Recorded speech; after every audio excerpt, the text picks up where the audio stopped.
Good evening, Star Wars fans and cult members. This is the Rebel Files. I'm Sean. And I'm Josh. And this is our Star Wars-based news, talk, fan theory, speculation. It's kind of a cornucopia of Star Wars. I like cornucopia. Fun. That's a great word. All right, we're going to bring it back. I love cornucopia as a word. Because it's got three syllables, and I can actually say it. See, I can't say anything else with three syllables. But this is the show that we do to talk about Star Wars, the thing that we love somewhat the most. I would say it's been the constant in my life. It's pretty. My wife is watching. I might get throttled for that. But, you know, it was there before I met my wife. It was there before I met my wife. It's been a steady part. It wasn't much longer before I met my wife, but my wife and I have been together for 20 years. So, but this is our Star Wars show, and we're gonna do two videos tonight. This one is the news stuff. Yep. There hasn't been a ton of news stuff, so we saved up a bunch to have a conversation, and then we're gonna talk about the fan film genre for a little while, because there's been some fan films that came out and caused some controversy, which we'll also talk about for a little bit too. But let's talk about first. We ask you to subscribe to the channel. It's not that hard. You hit the subscribe button, it changes colors.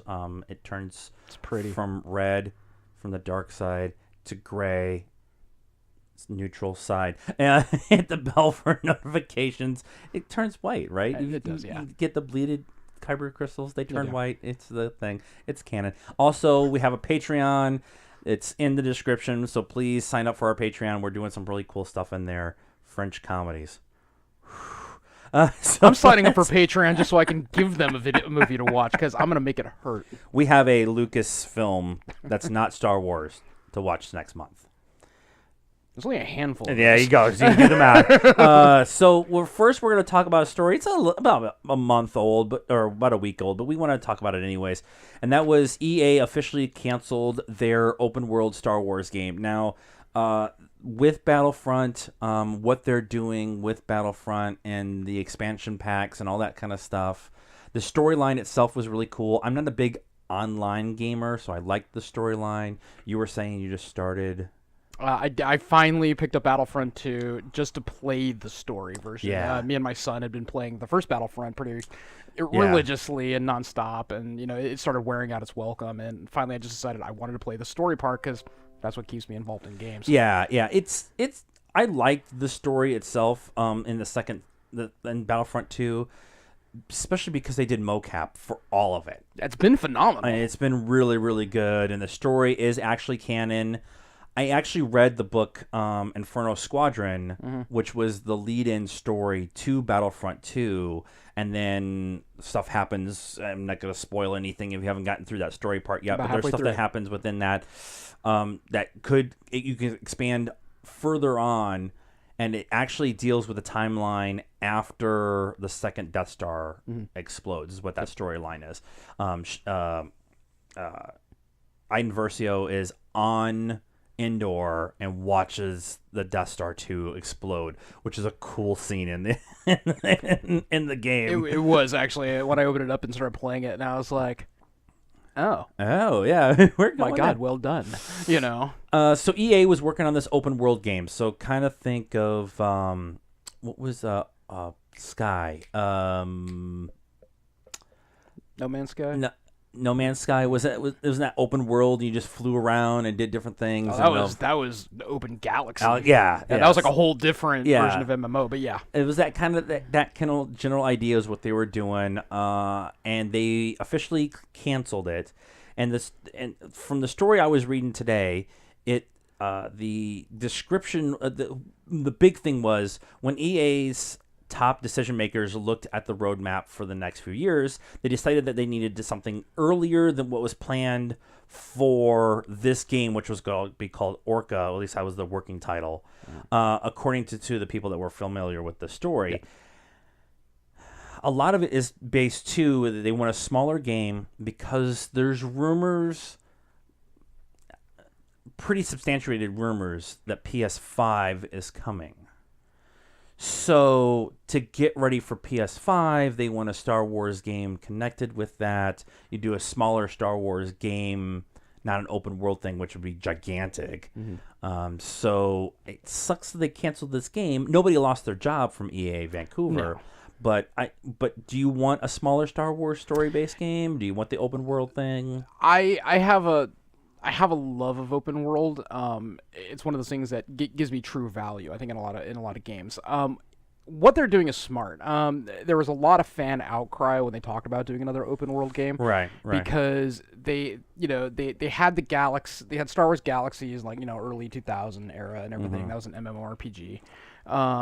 And then they had all of us who were founders on Old Republic Online, Right. And even for me, that game eventually started kind of waning thin. Right. But I loved playing it. I mean, I played it for hours on end on the weekends, when I had time. But eventually it just starts wearing out. But the part of the fan outcry was that, we've got way too many MMORPGs out there. A lot of gamers play multiples simultaneously. Right. And realistically, from being like a marketer in my day-to-day profession and everything else, I think it makes sense. If you were going to bank on Star Wars as a title, and you know that a good developed game or a well-developed game gets high sales, then to kind of sit it on the back burner, do something smaller, not to mention the fact that you're going to pay more for smaller development, because you're going to pay $60 a pop on a game release. Yeah. And they don't have to keep adding expansions unless they do season passes. It makes business sense to put it out there as a launch title. You really want to drive the sale of a video game system, put a Star Wars title that's really well done as your launch title, especially with what EA's been doing with Battlefront. Well, and what Sony did with Battlefront 2 as well, because they had that whole Battlefront. Actually, the PS4 that I have is from the Battlefront 2 special edition pack and stuff like that, and so that was kind of cool. Like I have the box because there's freaking adults walking on it. But I agree, the idea of a Star Wars based game for the new platform, even if it's smaller, so you can do a smaller game going into there, and then you could do expansions as they go along. I am not an open world player. I don't really like open world. I want a story of kind of a straightforward kind of game. And so when they canceled this game, I was just like, cool. I've got Battlefront 2 if I want to go back and play that again. Or if they do this kind of a more story-based, canon-based kind of story, that would be kind of cool in this game. Yeah, I agree. I wasn't, I was kind of hoping that it was going to come to fruition. I really didn't think it was going to, so this really wasn't a huge shock to me. Right. I think there's a lot of us who would love to see a modern take on Star Wars Galaxies that's set in kind of the primary canon line. But it wasn't breaking my heart. Yeah. If they're going to release another Star Wars game, I want them to do a really, really good job, take the time like they do with Battlefront 2, get a good plot line behind it, and realistically focus on an angle we haven't seen yet. That actually, the Battlefront 2 thing is, a lot of people hated it when it came out, and then the more and more and more they added to it, and some of the open world stuff that they were doing, it really kind of helped pick up the pace on that game. Yeah, most everybody likes it. I just wish the story itself was 40 hours and not 10 hours. Yeah. But that's just, again, I'm not a big open world guy, and I'm not a big online guy. So Totally. Video games is not my forte. I play them. I'm just not a forte player. So one of the big stories that did come out last week for Star Wars was Marvel announced a TIE Fighter comic series in conjunction with a new book that's coming out called Alphabet Squadron. Mm-hmm. Alphabet Squadron is going to be the TIE Fighters Rogue Squadron book? Yes. Yep, so it's the TIE Fighter the Empire, the TIE Fighter side, and they are going to do this book, and it's in direct correlation with the comic, and so it's the first time that I've heard them do direct connection with the literature part. Now they've done a Thrawn-based book to kind of tie into Rebels. They've done a Last Jedi comic to tie into the Last Jedi, telling it kind of an adaptation of or novelization of the movies and stuff like that. Mm-hmm.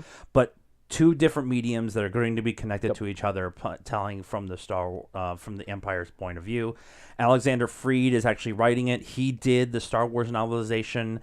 He also did Old Republic, the Lost Sons series, and Blood of the Empire series, which are not ones that I read. because I didn't read I haven't read anything of Legends, although I have my Heir of the Empire book over there that I need to get into at some point in time. I've got a stack that I have to get through. But do you like this idea that they're actually with Del Rey and with Marvel, they're kind of working together to tell the same story from different points of view? It's not an absolute new concept. I think this is the first time we're truly seeing it kind of in canon. Right. They used to do it with all the expanded universe stuff, and we would see different, same type of thing. We'd see Marvel or Dark Horse pick up elements, and they'd bring it back in other books. But this theory really got kind of evangelized when the Matrix came out, and they started bringing stuff that was canon to the Matrix through video games, through comics, and everything else. Animated series, yeah, the Animatrix, which actually did play right back into the canon, and I like that because I think it appeals to folks who like different mediums. I've always been all over the grid, so giving me something tangible for each that tells me part of the story. Right. I'm 100% for it. So I like what they've been doing. The content is coming so fast that you almost don't have time to get to all of it. That's one of the things that I'm struggling with right now is there's some books that I need to fill in the gaps for canon, and we're getting Queen Amidala's book that's coming out. I already have it pre-ordered on Audible, and I also pre-ordered Master and Apprentice, which is the Qui-Gon and Obi-Wan Kenobi as a Padawan. Yep. Lots of P's tonight, and I'm struggling with them. But those two books are coming out, and I really want to get into those. And they're both come out right around Celebration. Yeah. So I like this general idea. The problem I'm having is that going and reading a lot of the comics, unless they're in trade paperback and the big edition, it's really hard for me to go and buy a $4 comic every 2 weeks or every 3 weeks or once a month or whatever. I'll wait until the big one comes out. I've got a stack of trade paperbacks over there where I just did them all.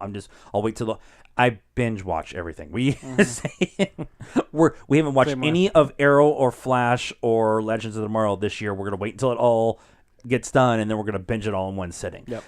That's how I read my comics, which is probably the wrong way to do it, but is there a wrong way, a right way? No. It is, it's all part of a cash machine. I hate to say that. Not to sound like Star Wars. Hello. Yeah, not to sound like a complete cynical, conspiracy fan, but it is part of a cash machine, and I agree. Back when I was younger, and I had far more disposable income and time to go do this. We were at the comic shop at least twice a week, on release days, and I can't keep up with them anymore, so I'm the same way. I'll literally wait for a compendium to come out, or they'll release a digital version that I can download for cheap, so I can catch up with the content as opposed to having the physical comic that I'm trying to save and resell later. Well, yeah, I probably need a long box for all of the comics I've got. I don't quite have enough right now for a full long box, but I'm like looking at the pile over there, going, yeah, it's about time. And it doesn't help that Boom Studios? I think it's Boom Studios just picked up the Firefly series with a new writer. I know. I got the first. Not to cross genres too much here, I got the first. Yeah. I got the first issue, and I'm like, this is really good. God damn it. So we're gonna talk about Celebration for a minute. We're gonna start off first with the poster for Celebration came out today. How dare they? Okay, so I'm gonna say it's awesome. The poster itself is awesome. Agreed. The way they have 100% agreed. It's the light side and the dark side, and the way everybody kind of lays out. It's Darth Vader. There's his a helmet. However, ain't nobody got time for C-3PO apparently. Really? They shoved R2-D2 in there. That's fine. Great. Everyone has a cursing droid. Does everybody forget about the refined butler? Anthony Daniels. To be fair, BB-8's not in there either. You he has not you been sacrilegious asshole. I love BB-8. He's so cute. He is cute. But C-3PO's been in every Yes. freaking Star Wars Yes. movie, and don't even get me into the Endor movies. He's been in those too. Yes, and I actually had a chance at Ace Comic-Con to buy both of the Ewok Adventure movies, and I may have gotten 86 by the lady that's over in the other room, because my wife hates Ewoks. Like she almost bought some Ewok pops to burn them in the backyard. I'm glad she is not smoking anymore, because she would have light the booth on fire, because it was Chief Wicked and it was the 3-pack, and I'm like, this is cool, and my wife's like, no, but the poster. Bringing it back. The poster itself is really cool. It is. Other than C3PO, now it's gonna be really funny in like a week, and he has his own celebration poster, something. right? They announced him as like the guest of honor, so he's got his own I poster. think Anthony Daniels is actually running a bunch of the panels and stuff like that. I sure don't he know is. if that's true or not, Yeah. but it's happened in the past, so I won't be surprised. Yeah, I would venture to say he probably does. Today also they announced a bunch of guests. They've been kind of slowly trickling out guests as we've been going along. A lot of them have been authors, and most of the voice cast for Resistance. So that's not a big surprise that the voice cast is coming. Some of the authors, Alexander Freed, which we just talked about. Claudia Gray is coming. I was scrolling through their page. Delana Dawson is coming. E.K. Johnston, who did Ahsoka, she's doing Master and Apprentice, which I'm excited about. Timothy Zahn is coming. The man. The cookbook guy. So this guy, Jeffrey Brown, did these Darth Vader and family coloring books. And he went to Lucas and said, my kids are really kind of young for some stuff, but they want to do a coloring book. And so I have this idea. And they said, yeah, sure, go for it and run. He was on the Star Wars show talking about it. He's like this super uber Star Wars nerd. Who else is on here? Katie Cook. These are all authors. And then a bunch of actors were announced this week. Now, the big one was Warwick Davis. That's not a big surprise. There'll be he'll be the celebrity stage host itself, which they had already announced. Sam Witwer is coming. Scott Lawrence, who plays Jirok Yender on Resistance. He's the voice actor, but he is also from the Star Trek universe. So I'm interested to see how that all goes over. And I think Sam Witwer in this, like some of these billings that he's getting lately, gets like a really, really raw deal, because there's always like, oh, he's the voice of Darth Maul in Star Wars Rebels. No, he was also Galen Merrick. He was Starkiller. Yep.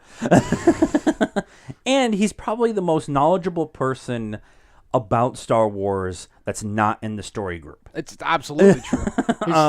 He's an upboy for it, dude. He loves it, and he's actually one of those guys when they're like, "Oh, I grew up on Star Wars. I love Star Wars." He's actually like, "No, I vehemently love it." Yeah. Actually, if you watch some of his Twitch stuff, what he was doing, he's starting to get regular jobs now. That's kind of interfering with some of the stuff. He was supposed to be here for Ace Comic-Con in Phoenix, and we were actually going to go see him because he was doing a D&D panel, which I was super excited about, and then he had to cancel because he's getting work. So I'm never going to be upset about that. Can't believe the guy. Jonas, who plays Chewbacca, is going to be there.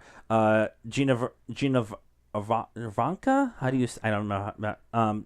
Iden Versio is going to be there. She's actually been...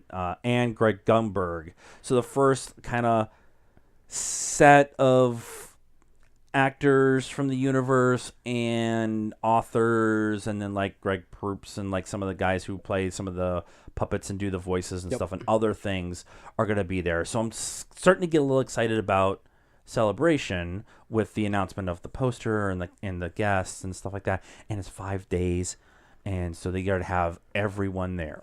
Now, with all that being said, we were just talking about it before the show.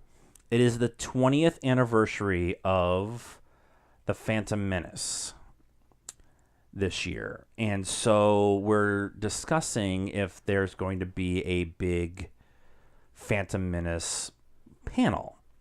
It's possible. So they did the 40th anniversary panel, and they kind of brought everybody out and whatever. But do you think they're going to bring, Lloyd in and Jake Lloyd's kind of not to talk ill, because I really don't mean to do it. The poor guy's had a handful. I think he's gone through every trial and tribulation that he's had with absolute grace as best as he can. I don't know if we'll see Jake Lloyd in the panel, and heart goes out to him and everything he's gone through. But I can imagine that if they're doing a 40th anniversary panel, I'm pretty sure Liam Neeson to be up for it. I'm pretty sure He did a video for the 40th, 2 years ago in Orlando, and he was begging for a job to be in Star Wars again. Yeah, Pretty and you know sure what's you're really dead, funny but- is if I were Disney, take note if you're listening. I doubt you are, but take note. please be listening. If I were you, this would be a prime time to get a panel together with people like Obi-Wan Ewan McGregor, and I don't know, maybe leak something out about we're actually doing the Obi-Wan movie. Because if Hot Toys can have a really cool version of Obi-Wan on Tatooine, God then damn it, you don't could even build get a me down story that. around that. Please. It's available. It's like $325. I know. It's one of the coolest things ever. So cool, and I'm at the right age and have the right amount of gray to do that cosplay so freaking bad. It's epic. I actually thought they were going to announce that at Celebration Orlando, and they didn't. There was other things going on then, but whatever. But with 5 days, I wouldn't be surprised if they did that kind of thing. They did the anniversary panel. They do a Rebels panel. They do a Clone Wars panel. They do a Mandalorian, whatever this Rogue One Cassian Andor story is going to be. They will probably do a Disney Plus, and then they have all the voice actor James Aaron Taylor, who does the Obi-Wan voice for Rebels and Clone Wars and stuff like that. He's going to be there, and along with the Resistance guys and a lot of other people. So there'll be a voice, like the voice panel stuff could be a lot of fun too. So we're looking more and more forward to it, but it looks we're not going to be there. I will probably be doing a lot of streaming and Facebook living, and especially when they drop the trailers of things. So I would love to be there. If anybody has extra tickets for two guys in Arizona, we'll figure out how to get there. So That's done. Come down to Done. We have friends in Chicago. We can sleep on the floor somewhere. That's our episode, the news episode this week. Let us know what you thought. Are you excited about Celebration? Did you like the poster minus C-3PO? If they photoshopped C-3PO in there somewhere at some point in time, I'm just going to laugh. Fooled you. And everything else that we talked about, let us know. Like the video, subscribe to the channel, follow us on Patreon and all of our social media stuff. That's all in the description below. And until next time, I'm one with the Force. And the Force is with me.